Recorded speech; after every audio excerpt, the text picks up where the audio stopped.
mesele 60 senedir sürdüğümüz tarlada hiçbir sıkıntı yaşamadık. Hiçbir sorun da yaşamadık. Ta ki 2 sene, 3 sene öncesine kadar. 2-3 sene önce bazı kişiler ortaya çıktı, dedi ki bu arazinin mirasçıları biziz.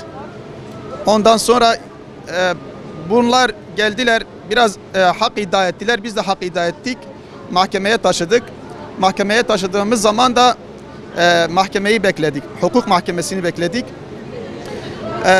Bazı arazi mafyası dediğimiz Renas tekstil sahibi Nedim Dengiz ile beraberindeki çeteleri sürekli bizi sıkıştırmaya başladılar. Sürekli bizi tehdit etmeye başladılar. Ta ki bugün 20 tane traktörle, silahlarla araziye geldiler. Fakat gece saat 3'ünde 4'ünde karakol komutanı Mermer Karakolu bizi yakaladılar. Merkeze karakola götürdüler. Hiçbir şekilde hiçbir şey yapamadık. Ta ki 12 saat öğleleyin 12'ye bizi bıraktılar.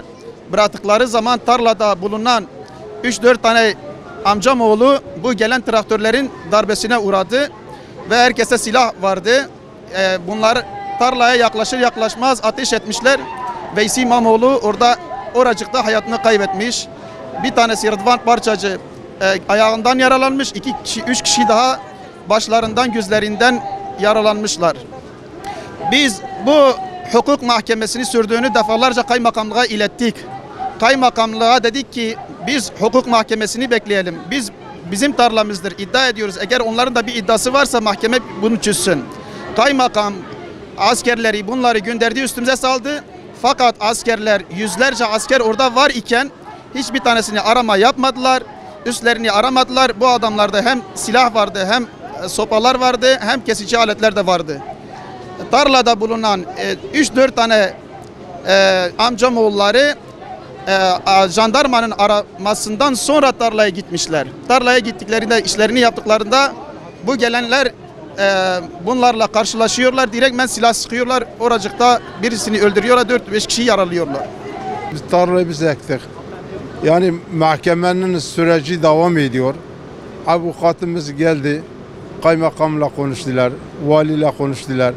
Bunlar dedi tamam ya bu işi dedi durdurun. Bu ekin daha yani 5-10 santim olmuş. Bu yazıktır, bu emektir. Bunu kaldırmayın. Ha dedi tamam. Ondan sonra baktık 15 tane traktör geldiler. Askerlerin içerisinden. Askerler etrafını sardılar. Bizi bırakmadılar.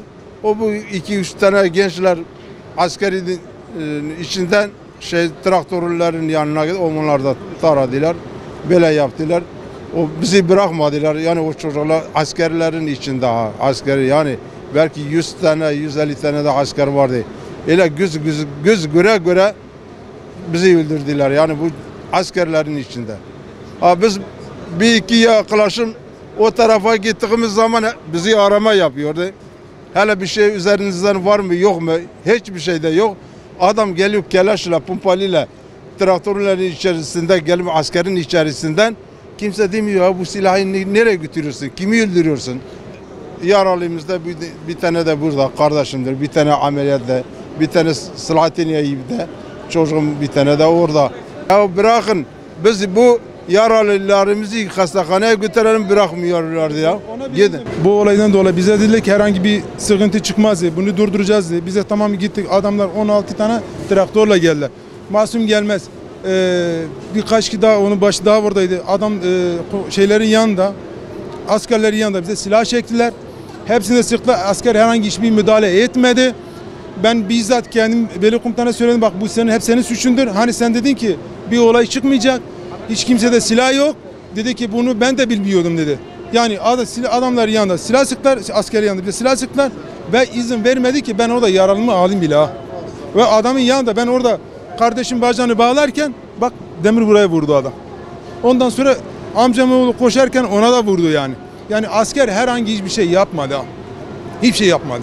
Yani kanun izniyle geldiler adamlar. Çünkü sonuçta bizim mahkememiz devam ediyor. Geçtiğimiz ayın 13'ünde mahkeme vardı. Mahkeme herhangi bir onlara yanında bir karar vermedi. Bizde yana verdi. 4 ay erteledi. Sabah oldu. Köye bir sürü asker geldi.